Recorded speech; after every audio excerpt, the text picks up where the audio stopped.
Assalamualaikum warahmatullahi wabarakatuh. Sebelumnya perkenalkan, nama saya Ayu Anggraini dengan NIM 05021181924099. Di sini saya akan menjelaskan mengenai laporan praktikum lapangan saya, yaitu pada mata kuliah Rekayasa Pengairan dan Drainase Lahan Rawa. Di sini dosen pengampunya yaitu Bapak Dr. Insinyur Edward Saleh MS.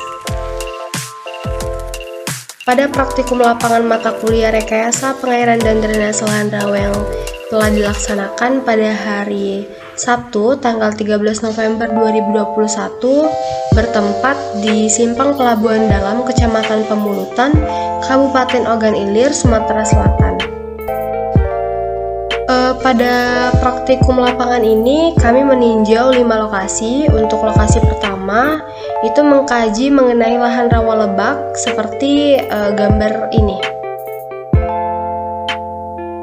Jadi rawa lebak itu adalah jenis rawa yang terletak jauh dari pantai dan tergenangi air akibat luapan arus sungai dan atau air hujan yang menggenang secara periodik atau menerus. Rawa lebak merupakan ekologi yang terendam air pada periode waktu musim hujan dan kekeringan pada periode musim kemarau. Jadi jika musim hujan airnya akan naik, dan ketika musim kemarau airnya akan surut.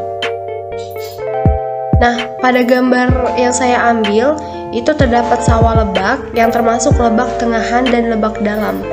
Pada musim hujan tergenang cukup tinggi, yaitu melebihi 100 cm atau 1 meter, sehingga disebut juga sawah barat. Apabila dimanfaatkan untuk tanam padi surung, maka persiapan dimulai selagi masih kering atau dalam sering dibilang itu macak-macak, yaitu sekitar bulan September sampai Oktober dan panen pada bulan Januari sampai Februari pada saat air tergenang cukup tinggi, yaitu sekitar 1 sampai 1,5 meter. Jenis padi rintak pada dasarnya adalah padi sawah yang dipersiapkan pada bulan April tergantung keadaan genangannya. Salah satu teknologi yang dikembangkan pada masyarakat di pemulutan tersebut untuk mengendalikan air di lahan rawa lebak dengan polder mini yang luasnya sekitar 250 hingga 1000 hektar. Rancangan pengendalian sistem polder ini dilakukan dengan membangun saluran penampung air, pompa pembuangan atau drainase, dan pemasok atau irigasi. Untuk lokasi yang kedua, itu mengkaji mengenai pintu drainase. Nah, itu ada gambar hasil dokumentasinya. Jadi pintu air itu adalah konstruksi yang dibangun untuk menahan laju air menjadi waduk, danau, atau tempat rekreasi. Pintu air sebagai penyadap berfungsi untuk mengatur besarnya debit air yang dialirkan ke dalam sistem saluran air, sehingga pintunya dapat diatur sesuai dengan debit yang diinginkan. Jadi pintunya itu bisa diatur untuk mengatur debit yang keluar, debit airnya. Pintu akan ditutup penuh pada saat elevasi muka air di sebelah hilir pintu lebih tinggi daripada elevasi muka air di saluran drainase, dan pintu akan dibuka penuh pada saat elevasi muka air di sebelah hilir pintu lebih rendah daripada elevasi muka air di saluran drainasenya. Untuk lebih mengoptimalkan fungsi pintu air sebagai bangunan pelengkap sistem drainase, maka jika memungkinkan pada setiap posisi pintu air dilengkapi dengan pompa. Dan di sini ada bagian-bagian penting dari pintu air. Itu terdapat 4. Yang pertama, daun pintu. Itu bagian pintu air yang menahan tekanan air dan dapat digerakkan untuk membuka atau mengatur dan menutup aliran air. Pada pintu air yang berat dapat digunakan roda-roda atau roller agar geraknya menjadi ringan. Kemudian ada rangka pengatur arah gerakan, alur dari baja atau besi yang dipasang masuk ke dalam beton yang digunakan untuk menjaga agar gerakan dari daun pintu sesuai dengan yang direncanakan. Dan agar tidak ada rembesan air, maka digunakan lapisan penutup atau seal yang kuat dan rapat. Kemudian ada anker. Di sini adalah baja atau besi yang ditanam dalam beton dan digunakan untuk menahan rangka pengatur arah gerak agar dapat memindahkan muatan dari pintu air ke dalam konstruksi beton. Dan yang terakhir itu ada hoist, adalah alat untuk menggerakkan daun pintu air agar dapat dibuka dan ditutup dengan mudah. Selanjutnya untuk lokasi ketiga itu mengkaji mengenai sistem saluran drainase. Seperti yang kita ketahui,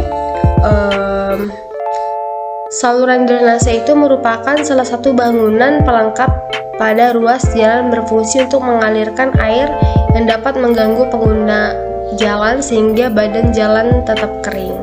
Nah, sistem saluran ini terbagi menjadi 3, yaitu sistem saluran primer, sekunder, dan tersier. Untuk sistem saluran primer itu saluran utama yang menerima masukan aliran di saluran sekunder.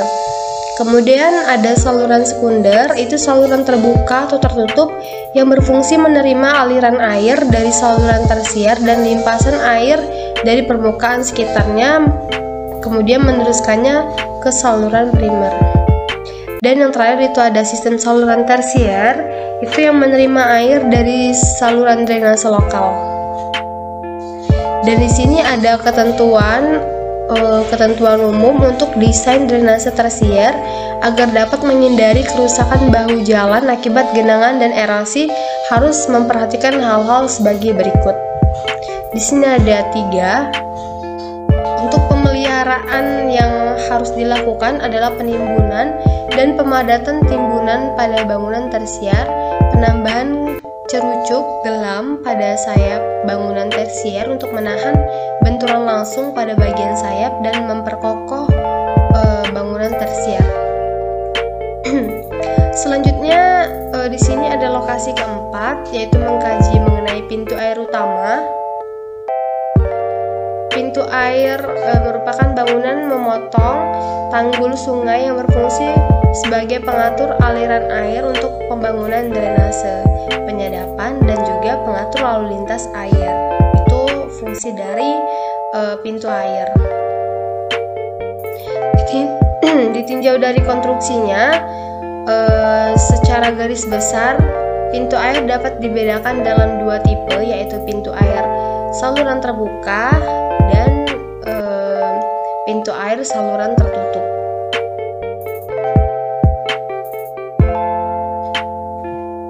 Nah, selanjutnya di sini ada lokasi kelima, itu mengkaji mengenai kolam ikan ternak lele.